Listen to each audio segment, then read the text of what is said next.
नमस्कार, मैं डॉक्टर सीमा Sharma SS Sanskrit classes में आपका स्वागत करती हूँ।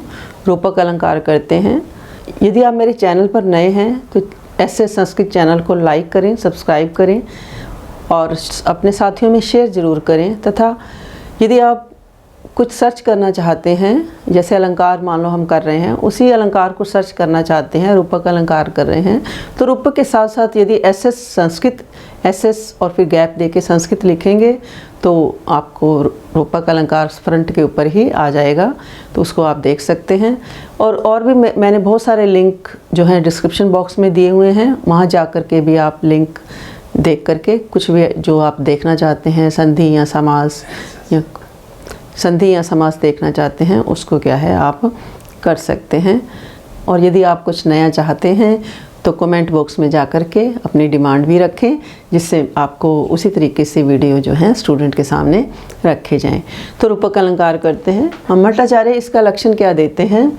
तद रूपकम अभेदो या उपमान उपमेयो, अर्थात उपमेय और उपमान का जो अभेद आरोप है उसे रूपक अलंकार कहा जाता है। जहाँ उपमेय और उपमान का, उपमेय मैंने पहले भी आपको अलंकारों में समझाया कि उपमेय क्या है कि जिसकी उपमा की जाती है, और उपमान जिससे उपमा की जाती है। उपमेय यानी जिसकी उपमा की जाती है और उपमान जिससे उपमा की जाती है। तो इन दोनों का जो अभेद आरोप है वो क्या माना जाता है? रूपक अलंकार माना जाता है। यानी जहाँ गुण की अत्यंत समीपता के कारण उपमेय में ही उपमान का अभेद आरोप कर दिया जाता है, वहाँ रूपक अलंकार होता है। जहाँ उपमेय में ही यानी गुण की अत्यंत समीपता होने के कारण उपमेय में ही जिसकी उपमा की जा रही है उस उपमेय में ही उपमान का अभेद आरोप कर दिया जाता है। यानी उन दोनों का जो अंतर है वो मानो ऐसा लगता है समाप्त हो गया है, तो वहाँ रूपक अलंकार होता है। यानी रूपक शब्द को हम समझ लेते हैं। रोप्यति एकता नैति इति रूपकम, अर्थात एकता अथवा अभेद की प्रतीति होना। रोप्यति रूपक शब्द को हम यहाँ समझ लेते हैं। रोप्यति एकताम नैति इति रूपकम, रोप्यति एकताम नैति इति रूपकम, ये रूपक जो शब्द है उसको हम समझ लेते हैं। अर्थात एकता, एकताम नैति इति रूपकम, कि जहाँ एकता अथवा अभेद की प्रतीति हो वहाँ क्या होता है? रूपक अलंकार होता है। कहने का मतलब ये है यहाँ पर कि उपमान और उपमेय के भिन्न स्वरूप में प्रकाशित होने पर भी दोनों में क्या है? अत्यंत साम्य के प्रदर्शन के लिए अभेद का किया जाना रूपक अलंकार माना जाता है। यथा हमने क्या कहा कि मुखम चंद्रहा, अर्थात मुख चंद्र है इत्यादि में मुख और चंद्र के अपने अपने स्वरूप में प्रकाशित होने पर दोनों में अभेद का आरोप किया गया है।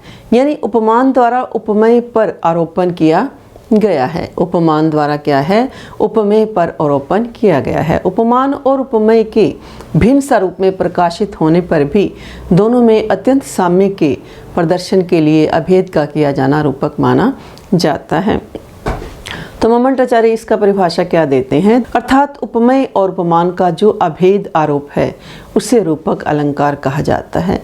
यानी जहाँ दोनों की गुण की अत्यंत समीपता के कारण उपमेय में ही उपमान का अभेद आरोप कर दिया जाता है, वह रूपक अलंकार होता है।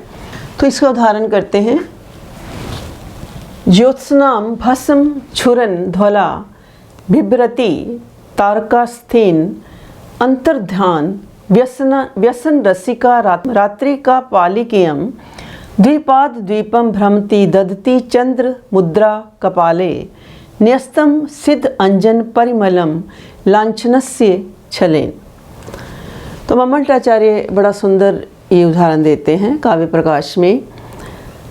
तो क्या कहते हैं इसमें कि एक जो युवती है मानो चांदनी का भस्म लपेटे हुए, ज्योत्स्ना भस्म छुरन ध्वला, कि चांदनी का भस्म लपेटते हुए उजली बनी हुई, तथा तारों की अस्थियां संभाले हुए तारका अस्थिनी तथा तारों की अस्थियां संभाले हुए, मानो चंद्रमा का रात्रि रूपी कपालकी जो है, मानो रात्रि रूपी जो कपालकी है वह अपने चंद्रमा रूपी कपाल को लेकर के क्या कर रही है, वहाँ पूरा रात्रि में क्या कर रही है, विचरण करती रहती है। यानी यहाँ पर मम्मटाचार्य क्या कहते हैं कि चांदनी का भस्म लपेटे हुए उजली बनी हुई कोई युवती तथा तारों की जो अस्थियां हैं उनको संभाले हुए रात्रि रूपी जो कपालिकी जो है वे अपने चंद्रमा रूपी कपाल को लेकर के रात्रि रूपी जो कपालिका है वो अपने चंद्रमा रूपी कपाल को लेकर के क्या है, सर्वत्र इधर उधर विचरण कर रही है। यानी पूरी रात क्या है, इधर उधर विचरण कर रही है। तो ये आचार्य मम्मट ने बड़ा सुंदर उदाहरण दिया है। इस प्रकार के जो सिद्ध पुरुष होते हैं, इस प्रकार के जो बहुत सारे सिद्ध पुरुष होते हैं, इस प्रकार की कल्पनाएं जो हैं करते रहते हैं, अभेद करते रहते हैं। तो यहाँ पर हम क्या देख रहे हैं कि अभेद किया गया है। किसका किसके ऊपर अभेद किया गया है, आरोप किया गया है। यानी जब किसी अन्य के ऊपर आरोप किया जाता है तो वहाँ क्या होता है, रूपक अलंकार होता है। अभी हमने कुछ पहले हमने उपमा किया, तो उपमा में क्या हमने देखा कि जैसे कि मृग इव नयनम, कि मृग जैसे नेत्र, इसमें उपमा है। मृग इव नयनम मन्ने, उत्प्रेक्षा है कि इसमें मन्ने या नूनम स्यात् इस प्रकार के शब्द आते हैं उत्प्रेक्षा में।